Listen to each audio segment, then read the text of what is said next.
Hey buddy, it's Crazy Guitar 4 and welcome back to some more Super Smash Bros. For the 3DS. In the last one, we of course continued on Classic Mode by going through as another DLC fighter, this time, or that time, being Lucas, the main protagonist of Mother 3, one of my personal favorite characters in Smash. This time around, we're going to be heading through Classic Mode as another DLC fighter, returning from Melee, originating from the Fire Emblem series. Roy, another swordsman, but yes, he's back from Melee. Really cool to have him because it was really cool, you know, he was just a really cool character and just like, you know, having to come back as a DLC fighter, which is insane of a reveal. But before we get started, of course, let's go ahead and check out Roy's alternate costumes. So, most of Roy's alternate costumes seem to be based on characters from Fire Emblem The Binding Blade, which is a game that, he is originating in. So we get the standard blue one, which combines elements of his appearance in Fire Emblem The Binding Blade and his appearance in artwork for Fire Emblem Awakening, as in Einherjar? I don't know if that's how you pronounce it, but that's how I'm going to. We've got a red outfit, which resembles Alan, the Red Cavalier in Roy's color scheme in the Binding Blades Link Arena mode if he is on the Player 3 team. We've got a green outfit, which resembles Lance, the Green Cavalier in Roy's color scheme in the Binding Blades Link Arena mode if he is on the Player 2 team. We've got a violet, which resembles Marcus, Roy's guardian, as he appears in Fire Emblem The Binding Blade. A cyan color, which resembles Eliwood, Roy's father, as he appears in Fire Emblem The Blazing Blade. Purple, which resembles Zephyl, the main antagonist of Fire Emblem The Binding Blade. A pink color, which resembles Cecilia, Roy's tutor. And finally, yellow, which resembles Bors, an armor knight. So yeah, that's his stuff. Let's get right into it and see how Roy is in this game, especially compared to how he was back in Melee, because obviously he went through a few changes between games. He's definitely, I will say, he's definitely a lot better in Smash 4 than he was back in Melee. Definitely a lot better. He was good in Melee, he was pretty fun, but he was kind of lacking compared to a lot of characters, especially against someone like Marth, for example. I think Roy was like one of the lowest characters, was always one of the lowest characters in the game. But in this game, they definitely buffed him up a little bit, made him a lot better of a character to play as. Actually, the fun fact, keeping with his Melee appearance, I don't know how Cloud died, but keeping with his Melee appearance, he is one of the only characters, of course, in this game that speaks Japanese. Obviously, Marth was another one, and there's also Takamaru, which is like an assist trophy. He also speaks Japanese, and there's one more character that we still get to go play as, who's also going to speak Japanese. So, yeah, but only a few characters in the game that speak Japanese. I don't know why they do. I mean, it's kind of cool. They kind of add that little characteristic about the characters, make them a bit different. But like, I don't know why those characters in particular are ones that speak Japanese. It's strange, but it's still nice. It's so nice to see some variety, I guess, in the languages. But yeah, so here's Roy. I mean, like, I guess let's do let's go over his moves first, for you know, real quick. So one thing I want to mention real quick about Roy and his sword is that there is no way that just ended up happening. Alright, sure. Anyways, what I wanted to mention about Roy's blade is that it's basically kind of the opposite of Marth's blade, where Roy actually does the most damage with the main blade itself, or like the base of the blade, or like I guess the most of the middle of the blade, while the tip of his blade does the least amount of damage and of course knockback. So you definitely want to be a little bit more closer with Roy than you would be with like Marth. But yeah, speaking of his special moves, we got the standard special, which is called the Flare Blade, which is a charge-up attack, just like it was back in Melee, kind of similar to Marth and Lucina's Shield Breaker. This one is kind of basically the same premise as Shield Breaker, but it's not as much of a shield-breaking move. It doesn't destroy shields as quickly as Marth and Lucina's Neutral Beast. Roy's version is more so of like a very, very strong killing option that he has. A really good, like, up-close and personal killing option that he has in his movesets. That is like, you know, it's hard to hit when it comes to like the fully charged version, but like absolutely worth going for if you can. Just keep in mind it's gonna be difficult. Did you really just dodge that? That's crazy. Hold up. Let me see if I can kill you off real quick with the flare blade. Boom! Boom! Look at that, very strong attack. So yeah, just he does a rear back and ignites the binding blades, which is the name of his blade. The blade before performing a lunging two-handed downward slash that generates an explosion.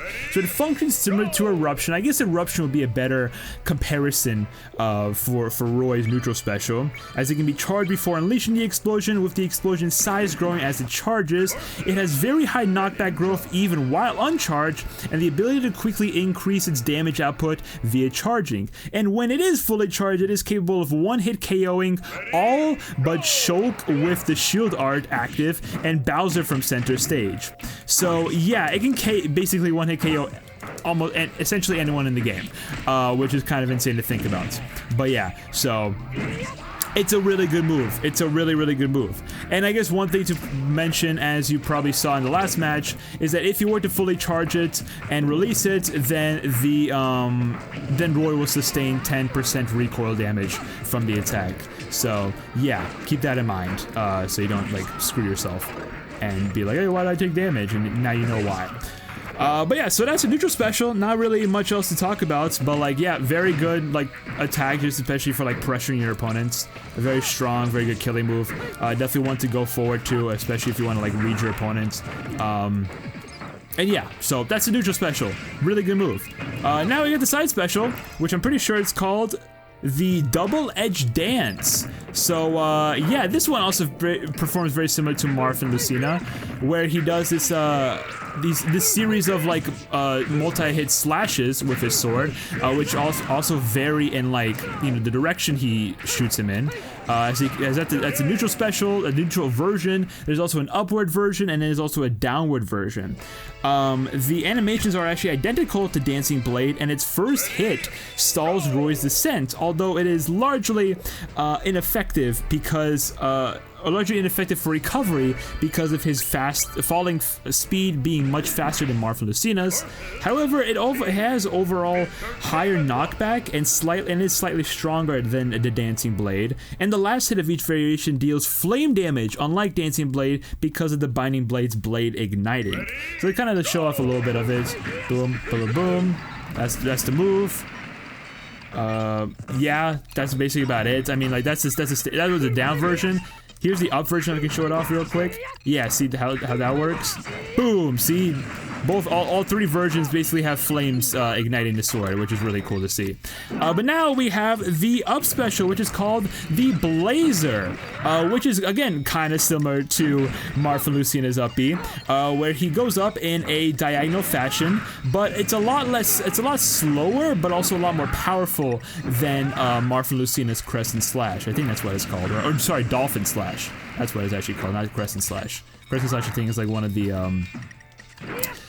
custom versions of it. Let me see if I can kill him off. Yeah, so that's basically how the move works. It's just a jumping reverse gripped slash, which ignites, of course, the blade itself.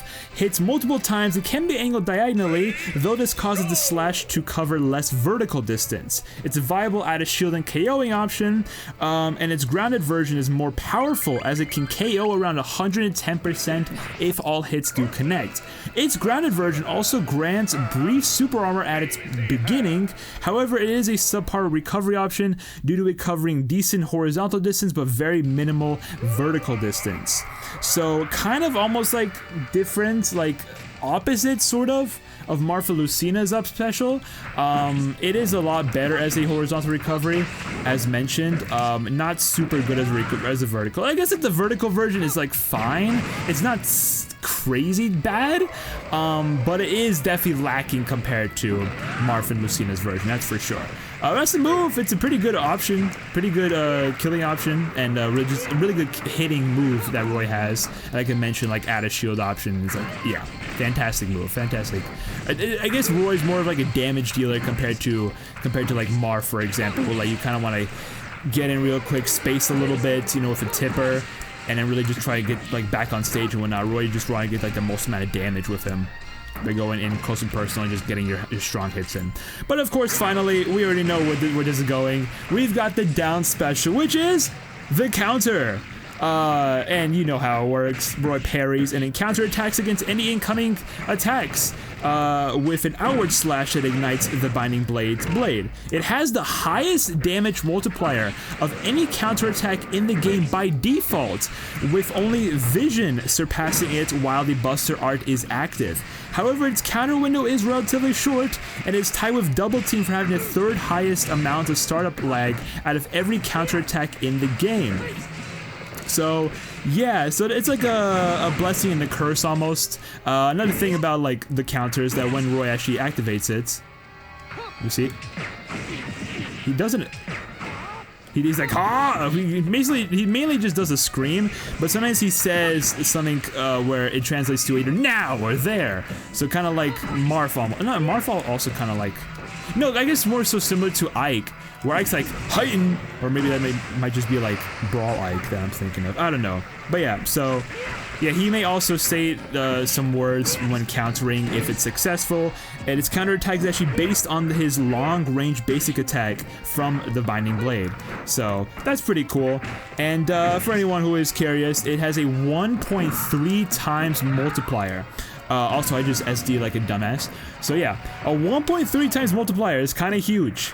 Kind of freaking huge. What are you even thinking, my brother?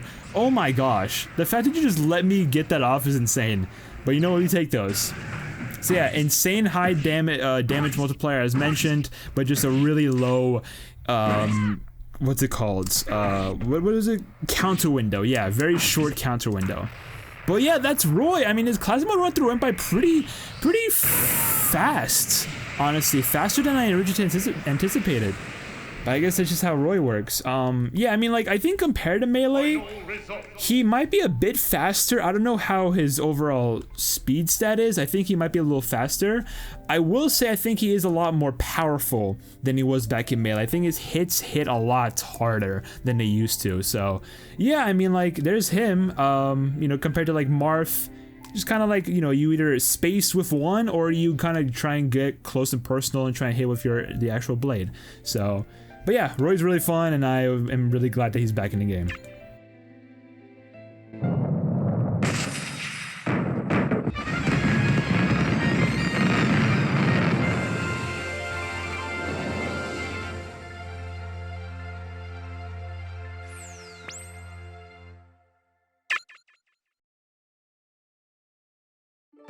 Alright, let's get the credits going. But yeah, Roy's really fun. I like him a lot. Obviously, I am more of a Marth player myself. I do enjoy playing Marth a bit more than Roy. I don't know, maybe it's like the spacing with the tipper that I like a lot. It's hard to say. Or maybe it's just like Marth's overall like speed and like quickness that I really enjoy. I don't know. But just overall, I think I enjoy Marth more. But I do like Roy a lot. I like Roy a lot as a character. He's really, really fun to play. And we got the main three, Roy, Marth, and of course Ike. It's really cool how, like, you know, these original three are back. I mean, by original three, I mean original three in the Smash series. We had obviously Marth and Roy come through in Melee. Actually, they both came through in Melee, and then Ike, of course, joined up in Brawl. So yeah, with Ike, I guess sort of replacing Roy. Not really. It depends on like how you want to look at it. But yeah, so. It's kind of cool how, like, we got the main three. If I were to fight, like, let's say if I were to, like, have two other people to fight against, two other friends to fight against, right? And we had to go with the Fire Emblem characters, right? With these three specifically. I would obviously go with Marth, no doubt about it. I feel like Oscar and Jeff would be probably, like, the best two to have. Because then Oscar, who is a Roy player, would go as Roy. Or even David, you know, he's also a very frequent Roy player. And then, of course, we got the boy Jeff, who he's always been a big Ike guy. I don't know, if you like, have watched like the early Smash content back in like 2016, maybe even 2017, you know, Jeff has always been like a really big Ike fan. He's kind of departed from using Ike a lot, which kind of sucks. He doesn't really have him as like one of his mains anymore, which is a shame. And he's kind of transitioned to like primarily like Pikachu, Toon Link, I think are like two of his biggest ones. I forget if there's anyone else he really uses. I think that those are like the main two. There's probably some others that he uses as well, but like those are the main two. Ike, he doesn't play as much anymore. I feel like he should return to Ike, absolutely. Absolutely, I need to convince him. It's like if he ever plays Smash with us again, he should go back to playing Ike. Because, you know, he was pretty solid as Ike, I'm not gonna lie. Alright, speaking of which, well, not us speaking of which, but going back to Roy, let's go ahead and check out his taunt and, of course, the Final Smash. Final Smash, yeah, he finally has one now, since he's back in Smash 4, wasn't in Brawl. Alright, so, taunts real quick, we have the up taunt. Nice little raising the sword up in the air, really cool. Giving out a little grunt. We have the side taunt. He's like, Bokura Makinai! Which, what does it translate to? It means, I won't lose. It's also one of his victory quotes in Melee. And finally, the down taunt. Kneels back with his sword behind him and it just shouts, which is pretty cool. What was that? Bokura Makinai! I think I'm saying that pretty well, I hope. I don't know. But now let's go over his Final Smash. This one as well is also called Critical Hit, but performs a bit differently compared to Marfa Lucina. This one's a lot more up close and personal. Boom! So that's how the move works. He swings the binding blade in a circular motion and then ignites the blade before performing a two-handed downward slash that generates a powerful explosion. Unlike, of course, Marfa Lucina's Critical Hit, Roy's is not a one-hit KO as we saw against Pikachu. It's strong, but it's not a one-hit KO. The circular swing can actually hit up to 4 times from the front, though it can hit up to 10 times if performed on an opponent behind Roy. It is based on the Binding Blade's ranged attack in the Binding Blade. So let's actually check out the other version. So there's this one where it's a lot more up close. So there's that one where Pikachu got a little bit of like initial hit. And it is also the one that can hit 10 times if they're behind you. That's cool! So he uses his sword to like... That was nice. He uses his sword to like kind of swing it around him, bringing the opponent in front of him, and then does a big slash. That's actually really sick.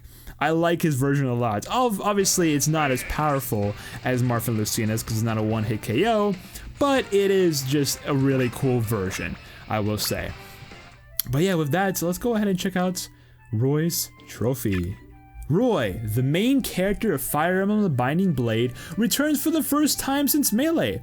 In The Binding Blade, Roy led the troops of Fire into battle in his ailing father's steed, and now he brings his speed and talent for short-range combat into this game. His sword, the Sword of Seals, is uniquely powerful at the base of the blade, so the base is where you want to really like aim for when it comes to hitting with Roy. Also, it's called a Sword of Seals. It's not really the Binding Blade, but I guess it could also be called the Binding Blade. So, yeah, but it's also called the Sword of Seals. So, I guess whichever you prefer talking about or calling it. But yeah, that's it for today's episode of Super Smash Bros. For the 3DS. In the next one, we're going to be heading through Classic Mode once again, going through as our first newcomer DLC fighter, this time being from Street Fighter, the main character of the Street Fighter franchise, Ryu. Yes, this character is going to be crazy. Another third-party character from Capcom, so yeah, I mean, we'll see how this goes, right? Yeah, Ryu's going to be kind of insane to go over. But yeah, so subscribe, like, comment, all that good stuff. Social media, including the Twitch, the singing channel, the music channel, and the VOD channel. They're always down below in the description. And I will be seeing you guys in the next one. Pop-Tart out.